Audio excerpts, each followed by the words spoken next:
thank you, and I'm very, very privileged to be here with you.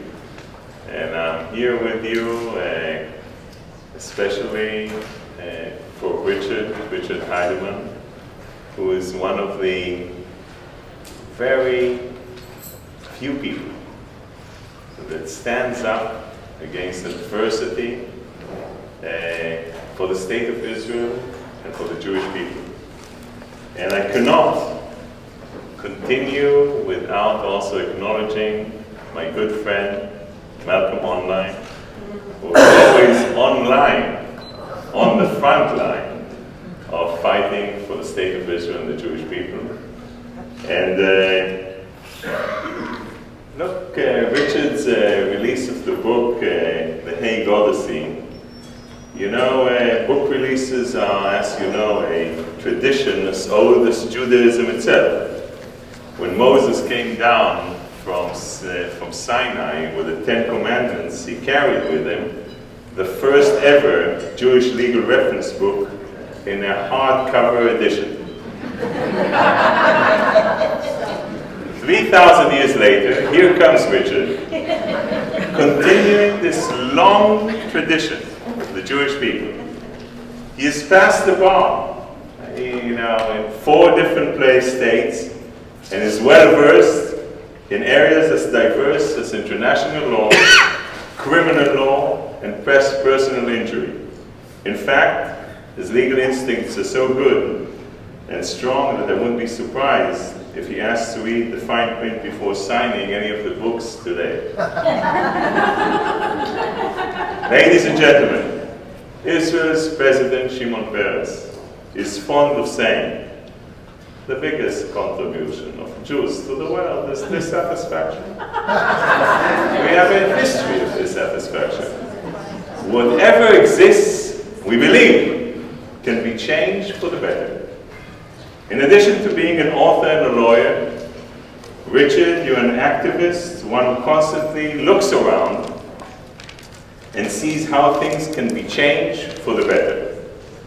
And when it comes to the United Nations, it's quite an understatement to say that some areas could use some improvement. Liberal democracies are in the minority in this amazing house, which is just returned from today. And countries like Libya and Syria have chaired its Human Rights Committee, and it's like putting, from my point of view, Charles Manson in charge of the murder investigation squad of the NYPD.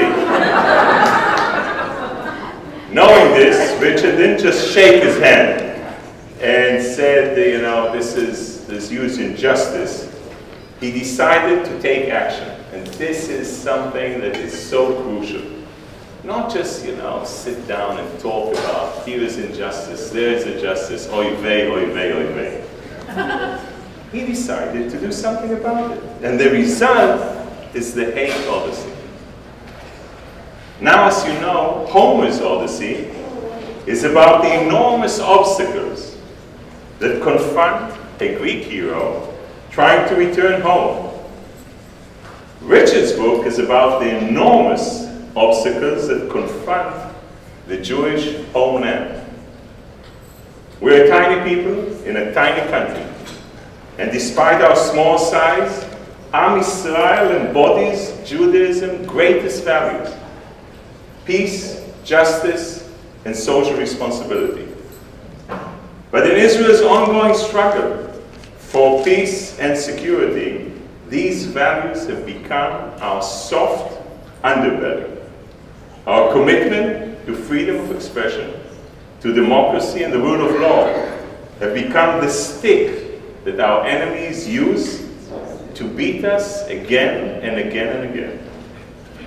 Having failed to destroy Israel militarily through conventional warfare and economically through boycotts, the front line today of our war has expanded to the courts, the legislatures, and increasingly the United Nations. In 2004, Richard saw Israel's enemies try to demonize it by restoring to lawfare He saw them distort Israel's quest for security by condemning a barrier built to stop suicide bombers. With the courage of Odysseus, Richard set out to defend Israel. He took a stand to show the world that justice is not outdated, morality is not old-fashioned, and the security that Israel demands is neither unreasonable nor negotiable. Ladies and gentlemen, shortly after the United Nations was founded, Winston Churchill, who people who read my speeches know that I quote quite a lot, said, "We must ensure it becomes," and I quote, "a true temple of peace in which the shields of many nations can someday be hung up, and not merely a cockpit in a Tower of Babel."